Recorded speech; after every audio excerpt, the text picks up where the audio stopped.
Phone camera, display, SMT components, fitness ring band ஆகிய தயாரிப்புகள் முக்கிய இடம் பெற்றுள்ளதாக தொழில்துறை அமைச்சர் ராஜா சென்னை தலைமை செயலகத்தில் செய்தியாளர்களிடம் தெரிவித்தார். எலக்ட்ரானிக்ஸ் மேனுஃபேக்சரிங்கில் இன்று இந்திய அளவில் நம்பர் 1 மாநிலமாக கடந்த இந்த ஒரு ஆண்டில் மட்டும் 14.6 பில்லியன் 14.6 பில்லியன் US டாலர், அதாவது கிட்டத்தட்ட 1.25 லட்சம் கோடி ரூபாய்க்கான மேனுஃபேக்சரிங் இங்கே தமிழ்நாட்டில் நடந்து மிகப்பெரிய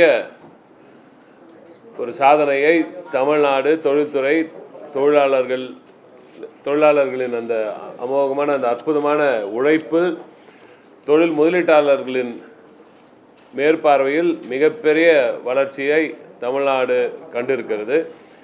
மாண்புமிகு திராவிட நாயகன் அவர்களை பொறுத்தவரை ஒரு வெற்றி பெற்றுவிட்டால் அவர் அப்படியே வெற்றி பெற்றவங்க உட்காந்துருவதில்லை. அடுத்த எந்த இமாலய இலக்கை எப்படி அடைவது, அடுத்த இலக்கை அவர் அப்போவே அன்றே நிர்ணயித்து விடுவார். எங்களுக்கு அப்படி தான் அடுத்த இலக்கை கொடுத்துருக்கிறார்.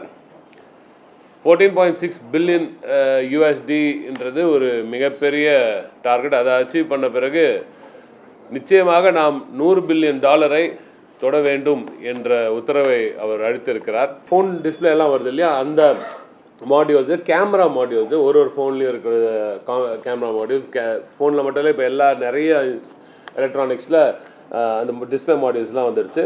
PCBs, அப்புறமா lithium ion cells, PCB lithium ion cells, SMD passive components, இந்த ரெசிஸ்டர், கெப்பாசிட்டர், டயோட்ஸ் எல்லாம் வரும். அதெல்லாம் ஐசிலாம் ஆக்டிவ் காம்பனன்ஸாக வரும். இது வந்து பேசிவ் காம்பனன்ஸு. ஸோ இந்த பேசிவ் காம்பனன்ஸ் ஐசிலாம் அது ஓசாஸில் வரும். இதில் நம்ம ரெசிஸ்டர்ஸ், கெப்பாசிட்டர்ஸ் அண்ட் டயோட்ஸ் எல்லாம் பண்ணுறதுக்கான பேசிவ் காம்பனன்ஸ், இந்த சர்ஃபேஸ் மவுண்டபிள் டிவைஸ்ன்னு சொல்லுவாங்க. அது PCB மேலே அப்படியே மவுண்ட் ஆகி அதுலேயே சோல்டர் ஆகி வெளில வரும். சிலது த்ரூ ஹோல் சொல்லுவாங்க. த்ரூ ஹோல் தனியாக அந்த கெப்பாசிட்டர்லாம் ரெசிஸ்டர்லாம் தனியாக பண்ணி அது அந்த PCBயில் ஹோல்ஸ் இருக்கும். அதுக்கப்புறமா PCB வந்த பிறகு மேலே மவுண்ட் பண்ணுவாங்க. ஸோ இப்படி 2-3 வகை இருக்குது. இல்லை அதில் அந்த அந்த வெரைட்டிஸ் எல்லாமே பண்ணுறோம்.